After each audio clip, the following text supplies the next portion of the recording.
The darkness settles over the park like a heavy blanket, and most rational people head home when the sun disappears.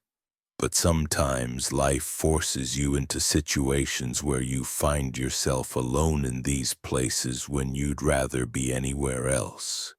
Tonight I'm sharing 3 deeply unsettling true stories that happened to people who found themselves in parks during the late night hours. These aren't your typical urban legends or creepypasta tales. These are real experiences that will make you think twice about ever stepping foot in a park after dark. Our first story comes from a 24-year-old woman named Sarah who was working as a dog walker in Portland. It was a Tuesday night in October, and she'd just finished her regular evening rounds with 3 different clients' dogs. The last house was about 6 blocks from her apartment, and she usually took the direct route home along the main streets. But on this particular night, construction had completely blocked off her usual path, forcing her to take a detour through Riverside Park. The park wasn't massive, but it stretched for about half a mile along the river with several winding paths that eventually connected back to the residential area where she lived. Sarah had walked through it during the day plenty of times, but never at night. As she entered the park around 9:30, she immediately noticed how different everything felt. The streetlights only illuminated small circles every 100 feet or so, leaving large stretches of complete darkness between them. She was about halfway through when she heard footsteps behind her. At first, she didn't think much of it. Other people used the park paths too, and it wasn't unreasonable for someone else to be walking through. But as she continued, she realized the footsteps were maintaining the exact same pace as hers. When she sped up, they sped up. When she slowed down, they slowed down. She stopped completely for a moment, pretending to check her phone, and the footsteps stopped too. Sarah's heart started racing. She turned around to look, but the nearest streetlight was behind her, creating a glare that made it impossible to see anything in the darkness beyond. She called out, asking if someone was there, but got no response. The silence was somehow more unsettling than the footsteps had been. She started walking faster, almost jogging now, and immediately heard the footsteps behind her pick up pace as well. Panic set in as she realized she was still at least 10 minutes from the park exit. She pulled out her phone and turned on the flashlight, spinning around to shine it behind her. For just a split second, she saw a figure about 30 feet back duck behind a tree. That's when she ran. She sprinted as fast as she could toward the park exit, her phone's flashlight bouncing wildly as she tried to navigate the path. Behind her, she could hear someone crashing through the bushes, no longer trying to be subtle about following her. The footsteps were getting closer. Sarah made it to the park exit and kept running until she reached a well-lit convenience store. She called the police from there, gasping and shaking as she tried to explain what had happened. When officers arrived and searched the park, they found evidence that someone had been following her path, including broken branches and disturbed ground where someone had been hiding behind trees.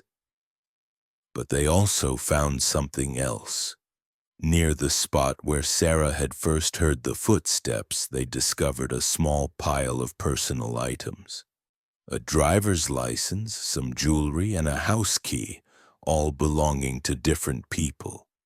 The items appeared to have been there for varying lengths of time, suggesting this wasn't the first time someone had been stalking people through that park. The police couldn't determine if these items were trophies taken from victims or if they were dropped during struggles. Either way, Sarah realized she'd narrowly escaped becoming another victim of whoever was hunting in that park. To this day, she takes the long way home, even when construction blocks her usual route. Our second story takes place in a small town in Michigan, where 31-year-old Marcus worked as a security guard at a medical facility. His shift ended at midnight, and he usually grabbed food from a 24-hour diner before heading home. But on this particular Friday night, the diner was closed for repairs, and he was exhausted from working a double shift. Marcus decided to stop at Central Park, which had a few picnic tables where he could eat the sandwich he'd brought from home before making the 20-minute drive back to his apartment. The park was completely empty, which wasn't unusual for that time of night. He parked near the playground area and walked over to a picnic table under one of the few working streetlights. As he sat there eating, he noticed a car pull into the parking lot. It was an older sedan, maybe from the early 2000s, with tinted windows. The car parked about 50 feet away from his truck, but nobody got out. Marcus watched it for a few minutes, thinking maybe someone was on a phone call or waiting to pick someone up. But the car just sat there, engine running. After about 10 minutes, Marcus started feeling uncomfortable. He wrapped up his sandwich and walked back toward his truck. As he did, he noticed the sedan's headlights turn on. He got in his truck and started it up, and immediately the sedan began moving toward him. Marcus pulled out of the parking lot and onto the main road, and the sedan followed. He made a right turn, and the sedan turned right. He made a left, and the sedan turned left. After about 5 minutes of this, Marcus was certain he was being followed. He pulled into a gas station that was still open, and the sedan drove past without stopping. Marcus waited at the gas station for about 20 minutes, then decided to head home. But as he pulled back onto the road, he saw the sedan again, this time parked on a side street near the park. As soon as Marcus drove past, the sedan pulled out and began following him again. This time, Marcus drove straight to the police station. The sedan followed him all the way there, only turning away when Marcus pulled into the parking lot. He went inside and reported the incident, giving them the license plate number he'd managed to memorize. The officer who took his report looked concerned when he ran the plates. The car had been reported stolen 3 days earlier from a town about 2 hours away. But what was more disturbing was that the stolen car matched the description of a vehicle that had been seen near 2 different parks where women had been attacked over the past month. Marcus realized he might have been targeted because from a distance, especially in the dark, he could have been mistaken for a woman. He was relatively small in stature and had shoulder-length hair. The attacker might have thought he was a lone woman in the park late at night. The police increased patrols around the local parks, and the stolen sedan was found abandoned 2 days later. But whoever had been using it was never caught. Marcus never found out if he was specifically targeted or if he'd just been in the wrong place at the wrong time. Either way, he never stopped at that park again. Our third story comes from Jacksonville, Florida, where 19-year-old college student Emma was walking home from her job at a restaurant. She'd been working there for about 6 months, and her shift usually ended around 11 p.m. The restaurant was about a mile from her apartment, and she typically walked home along a busy street that stayed well lit and had decent foot traffic even late at night. But on this particular Thursday, there had been a water main break that flooded several blocks of her usual route.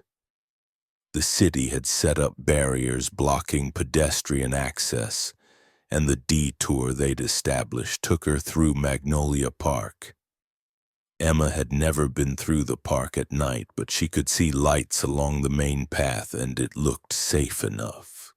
The park was larger than she'd expected, with several different paths branching off in different directions. She stayed on what appeared to be the main trail, following the streetlights toward what she hoped was the exit closest to her apartment.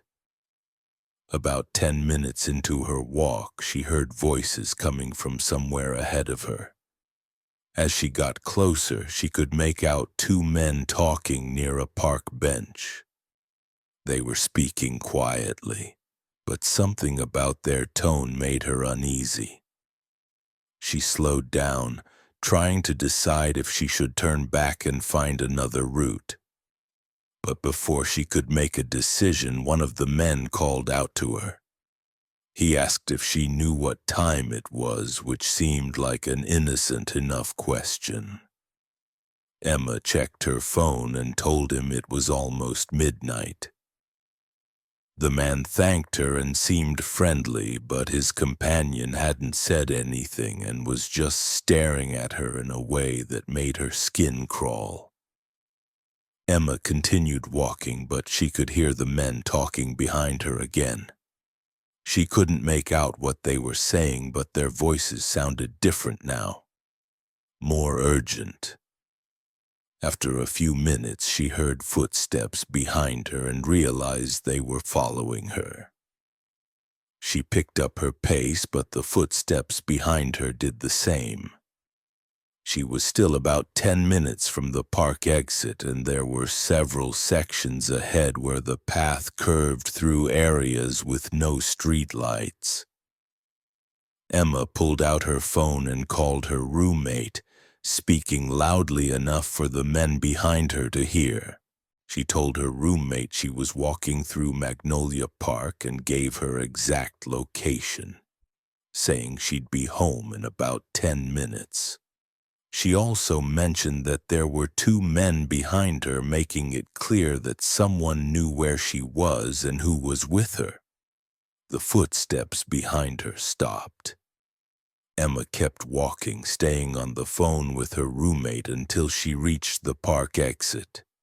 She never saw the men again, but when she looked back just before leaving the park, she could see two figures standing under a streetlight about 100 yards behind her, watching her leave. Emma reported the incident to campus security the next day, and they informed her that there had been 3 other reports of women being followed through that same park over the past 2 months. In one case, a woman had been grabbed and robbed. In another, a woman had been attacked but managed to escape when a car drove by and scared off her attacker. The security officer told Emma that her decision to call someone and speak loudly about her location had probably saved her from becoming another victim. The men following her realized that someone knew where she was and who was with her, making her a much riskier target. Emma never walked through that park again, even during the day. She started carrying pepper spray and always made sure someone knew her exact route when she was walking alone at night. She also learned that the city had been considering adding more lighting to the park after the recent incidents, but budget constraints had delayed the project.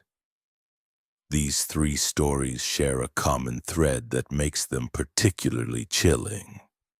In each case, the victims were going about their normal routines when circumstances forced them into unfamiliar territory. They weren't seeking out dangerous situations or taking unnecessary risks. They were simply trying to get home safely when predators took advantage of their vulnerability. What makes these encounters even more disturbing is the calculated nature of the stalking behavior. These weren't random acts of violence or spur-of-the-moment crimes.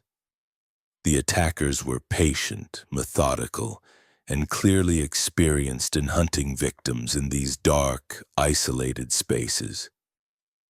Parks at night become entirely different environments than they are during the day.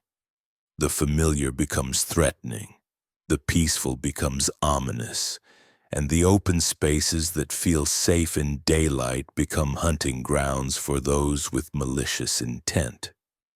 So there you have it, 3 true eerie encounters that prove the darkness holds more than we'd like to believe. Whether it's a stranger lurking in the shadows of a quiet park or something far more sinister waiting in the places we thought were safe, these stories remind us that terror can strike anywhere, anytime. If you've had your own spine-chilling experience in a park after dark, share it in the comments below. And remember to stay safe out there because you never know who might be watching from the trees.